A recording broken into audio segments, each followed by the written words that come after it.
আসসালামু আলাইকুম। আজ পড়ছি প্রথম আলোর সম্পাদকীয়। শিক্ষা ও স্বাস্থ্যে কম বরাদ্দ, অন্তর্বর্তী সরকার কেন পুরনো পথে হাঁটবে? অন্তর্বর্তী সরকার 2025-26 অর্থবছরের বাজেটে উন্নয়ন খাতে চলতি অর্থবছরের চেয়ে কম বরাদ্দের প্রস্তাব দিয়েছে। পরিকল্পনা মন্ত্রণালয়ের খসড়া এডিপি অনুসারে শিক্ষা খাতে 91টি প্রকল্পে আগামী অর্থবছরের বরাদ্দ রাখা হচ্ছে 28,557 কোটি টাকা, যা চলতি এডিপির বরাদ্দ থেকে 2,971 কোটি টাকা কম। চলতি অর্থবছরের মূল এডিপিতে শিক্ষা খাতে বরাদ্দ ছিল 31,528 কোটি টাকা। একটানা 15.5 বছর ক্ষমতায় থাকা আওয়ামী লীগ সরকার অনেক অপ্রয়োজনীয় মেগা প্রকল্প করে জনগণের ঋণের বোঝা বাড়িয়ে দিয়েছে। সেই প্রেক্ষাপটে অন্তর্বর্তী সরকার যে অনেক বড় প্রকল্প বাদ দিয়েছে সেটা সঠিক বলেই মনে করি। কিন্তু শিক্ষা ও স্বাস্থ্য খাতে বরাদ্দ কমানো কোনোভাবে কাম্য নয়। শিক্ষা খাতে বরাদ্দ না বাড়ালে আমরা ভবিষ্যৎ প্রজন্মকে দক্ষ ও যোগ্য নাগরিক হিসেবে গড়ে তুলতে পারব না। আর একটি সুস্থ ও সবল জাতি গড়ে তুলতে হলে স্বাস্থ্য খাতে বরাদ্দ বাড়ানোর বিকল্প নেই। নতুন খসড়া এডিপিতে সর্বোচ্চ 58,973 কোটি টাকা বরাদ্দ দেওয়া হয়েছে পরিবহন ও যোগাযোগ খাতকে। দ্বিতীয় সর্বোচ্চ বরাদ্দ রাখা হয়েছে বিদ্যুৎ ও জ্বালানি খাতে। এ খাতে বরাদ্দ রাখা হয়েছে 32,392 কোটি টাকা।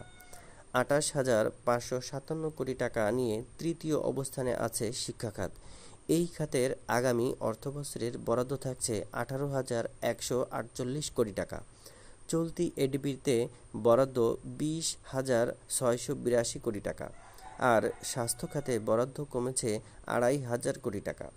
অর্থনীতিবিদ হোসেন জিল্লুর রহমান প্রথম আলোয় লেখা নিবন্ধে বলেছেন, এবারের বাজেটে বরাদ্দের যে বিন্যাস দেখছি সেটা প্রথাগত ঐতিহ্যেরই প্রতিফলন।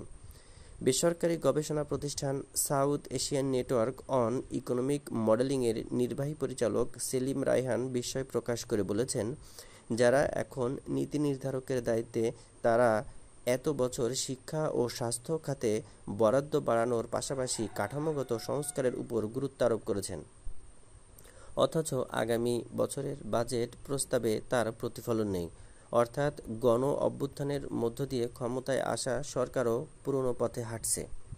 বিশ্বব্যাংকের তথ্য অনুসারে পৃথিবীর যে 10টি দেশ অর্থনীতির আকারের তুলনায় শিক্ষা খাতে সবচেয়ে কম বরাদ্দ দেয়, বাংলাদেশ তার একটি।